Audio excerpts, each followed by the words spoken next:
அனைவருக்கும் வணக்கம். முன்னதாக மத்திய அரசின் இடி, செந்தில் பாலாஜி, கேகேஎஸ்எஸ்ஆர் ராமச்சந்திரன், ஏவா வேலு, பொன்முடி உள்ளிட்ட தமிழக அமைச்சர்களை அவர்களின் ஊழல் வழக்குகளை தூசு தட்டி அவர்களுடைய ஒவ்வொருவருடைய வீடுகளிலும் இடி ரெய்டை நடத்தியது.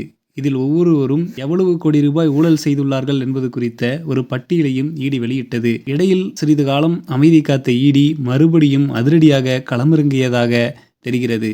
அதாவது அமைச்சர் KN நேரு அவர்கள் 2300 கோடி ரூபாய் ஊழல் செய்ததை தற்போது அதிகாரப்பூர்வமாக வெளியிட்டிருக்கிறது இடி என்று சொல்லக்கூடிய அமலாக்கத்துறை. இதனால் உயர்நீதிமன்றத்திலும் உச்சநீதிமன்றத்திலும் வழக்குகள் தொடரப்பட்டு அவர் உடனடியாக கைது செய்யப்பட வேண்டும் என்ற ஒரு கோரிக்கையும் வைக்கப்பட்டது. ஆனால் தமிழக அரசு அவர் மீது எந்த ஒரு FIRம் பதிவு செய்யவில்லை. உயர்நீதிமன்றம் தீர்ப்பு சொன்னால் என்ன, உச்சநீதிமன்றத்தில் தமக்கு சாதகமாக தீர்ப்பு கிடைத்துவிடும் என்ற நம்பிக்கையில் திமுக இருந்தது. ஆனால் தற்போது உச்சநீதிமன்றத்திலும் KN நேரு மீது FIR பதிவு செய்ய வேண்டுமென உச்சநீதிமன்றம் தீர்ப்பளித்து விட்டது.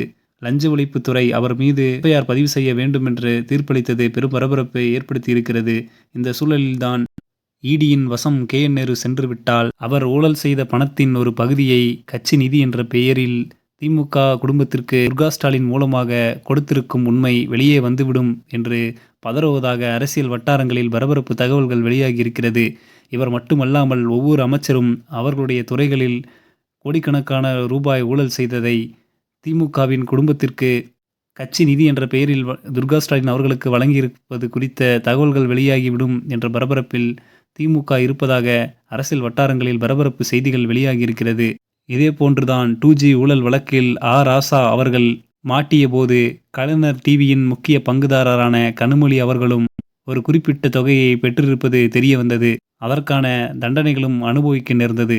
அதனால்தான் எப்படியாவது துர்கா ஸ்டாலின் அவர்களை இந்த விஷயத்திலிருந்து விடுவிக்க வேண்டும் என்பதற்காக முக்கிய அதிகாரிகள், வழக்கறிஞர்கள் போன்றவர்களுடன் MK ஸ்டாலின் அவர்கள் ஆலோசனை நடத்துவதாக பரபரப்பு தகவல்கள் வெளியாகியிருக்கிறது. இந்த ஆலோசனையின் மூலம் அமைச்சர்கள் திமுகவின் குடும்பத்திற்கு கொடுத்த பணத்தை, அதாவது கட்சி நிதி என்ற பெயரில் கொடுத்த பணத்தை துர்கா ஸ்டாலினுக்கு கொடுக்காதது போல் வேறு எவரோ ஒரு நபருக்கு கொடுத்தது போல் ஆவணங்களை தயார் செய்ய திட்டமிட்டுள்ளதாகவும் அரசியல் களத்தில் பரபரப்பு செய்திகள் வெளியாகியிருக்கிறது. இதுவரை அமைதி காத்த பிஜேபியும் இது தேர்தல் நேரம் என்பதால் திமுகவை தட்டி தூக்க வேண்டும் என்ற ஒரு ரகசிய பிளான் வைத்திருப்பதாகவும் அரசியல் வட்டாரங்களில் பரபரப்பு தகவல்கள் வெளியாகியிருக்கின்றன. தேர்தல் நெருங்கக்கூடிய சூழ்நிலையில் திமுகவின் ஊழல்களை இடி துறையின் மூலமாக வெளிப்படுத்தினால் மக்கள் அவர்களுக்கு செலுத்தும் வாக்குகளில் பெரும் பாதிப்பு ஏற்பட்டுவிடும் என்ற ஒரு ரகசிய திட்டத்தோடு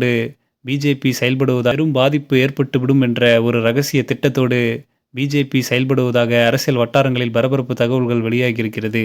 இடி போட்டிருக்கக்கூடிய பிளான் ஜெயிக்குமா அல்லது திமுகவின் MK ஸ்டாலின் அவர்கள் போட்டிருக்கும் ரகசிய திட்டம் வெற்றி பெறுமா என்பது குறித்து உங்களுடைய கருத்துக்களை கமெண்ட் வாயிலாக தெரிவியுங்கள். மேலும் இதுபோன்று உடனுக்குடன் நிகழக்கூடிய செய்திகளை தெரிந்து கொள்ள மறக்காமல் நம்ம சேனலை சப்ஸ்கிரைப் செய்து நம்ம சேனலோடு இணைந்திருங்கள். நன்றி.